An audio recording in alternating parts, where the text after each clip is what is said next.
Hai teman-teman semua, perkenalkan nama saya Cynthia Sibarus dari program studi Pendidikan Akuntansi A 2018 Universitas Negeri Medan. Nah, kali ini kita akan membahas mengenai manajemen audit.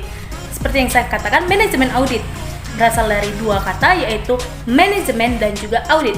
Manajemen sendiri ialah kegiatan, perencanaan, pengorganisasian, penggerakan atau pelaksanaan, dan juga kegiatan pengawasan akan suatu kegiatan yang dilaksanakan oleh perusahaan tersebut. Nah, yang kedua itu audit. Audit ini ialah kegiatan pemeriksaan, pengevaluasian, dan juga penelusuran akan kegiatan yang dilaksanakan oleh perusahaan untuk melihat apakah kegiatan itu berjalan secara efektif dan efisien atau tidak. Nah, manajemen audit ini teman-teman disebut juga sebagai audit internal. Apa itu audit internal? Audit internal adalah serangkaian kegiatan pemeriksaan, pengevaluasian, penelusuran, serta penjelajahan akan kegiatan yang dilakukan oleh perusahaan, baik dari segi manajemen perusahaan maupun divisi perusahaan yang berada di bawah naungan manajemen perusahaan.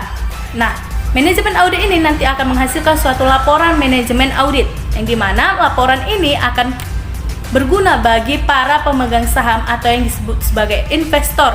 Nah, gunanya untuk pengambilan keputusan apakah investor ini akan bertransaksi atau tidak di perusahaan tersebut. Nah, selanjutnya kita akan membahas mengenai konsep dasar manajemen audit.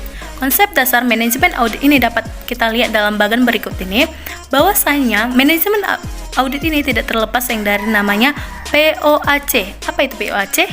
Nah, POAC ini adalah singkatan dari yang pertama itu planning. Planning ini adalah kegiatan perencanaan atau penyusunan rencana yang akan dilakukan oleh perusahaan dalam melaksanakan kegiatan perusahaan tersebut.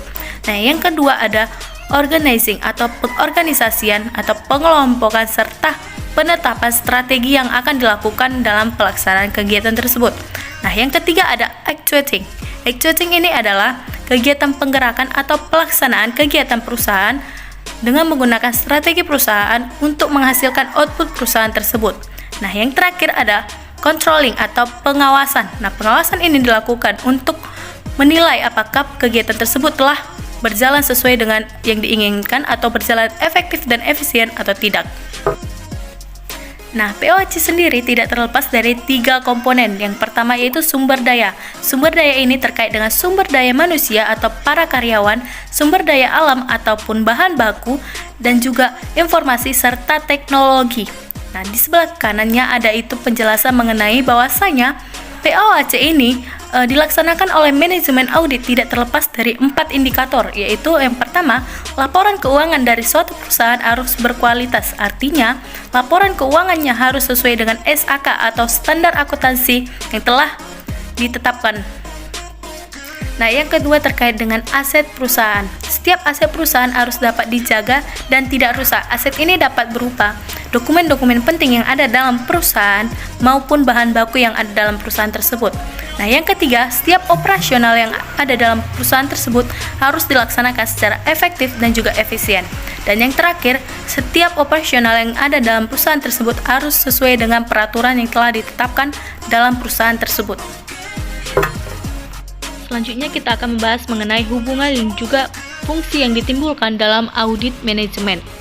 Nah, dari bagian ini kita dapat mengetahui bahwasanya pihak pertama itu disebut sebagai auditor atau audit internal perusahaan, pihak kedua disebut sebagai auditing atau manajemen perusahaan, dan yang ketiga investor atau pemegang saham.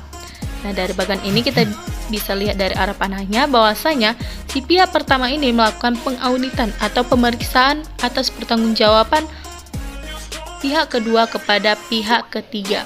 Nah, dari sebelah kirinya dari arah panah tersebut, selanjutnya si pihak pertama ini akan melakukan pengesahan yang akan diperlukan oleh pihak ketiga dalam pengambilan keputusan. Setelah itu, si pihak ketiga ini meminta pertanggungjawaban kembali kepada pihak kedua atas pengesahan yang akan dilakukan oleh pihak pertama.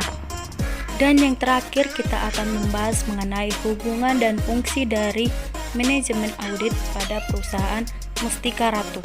Nah, dari bagian berikut ini kita dapat melihat bahwasanya Mustika Ratu itu terdapat seorang pemimpin yang disebut sebagai Dewan Komisaris. Nah, Dewan Komisaris ini memiliki tugas yaitu sebagai pengawas dan pemeriksa segala kegiatan perusahaan, baik internal perusahaan maupun eksternal perusahaan, yang dimana komisaris ini juga memiliki beberapa anggota. Salah satunya yaitu komite audit. Nah, komite audit ini sangatlah berhubungan dengan audit internal, yakni audit internal ini berada di bawah naungan komite audit. Lalu, apakah hubungan manajemen audit yang ada dalam perusahaan Mustika Ratu ini? Nah, dari bagian ini kita dapat lihat, teman-teman, bahwasanya pihak pertama yang ada dalam bagian ini yaitu internal audit atau komite audit, yang dimana mereka bertugas melakukan pemeriksaan atas kegiatan yang terjadi dalam perusahaan tersebut. Nah, pihak keduanya ialah manajemen perusahaan atau divisi-divisi yang ada dalam perusahaan tersebut. Dan yang ketiga ialah para pemegang saham yang menanamkan modalnya ke dalam perusahaan tersebut. Demikianlah yang dapat saya jelaskan mengenai manajemen audit. Sampai jumpa di video-video kita berikutnya. Bye-bye. Terima kasih.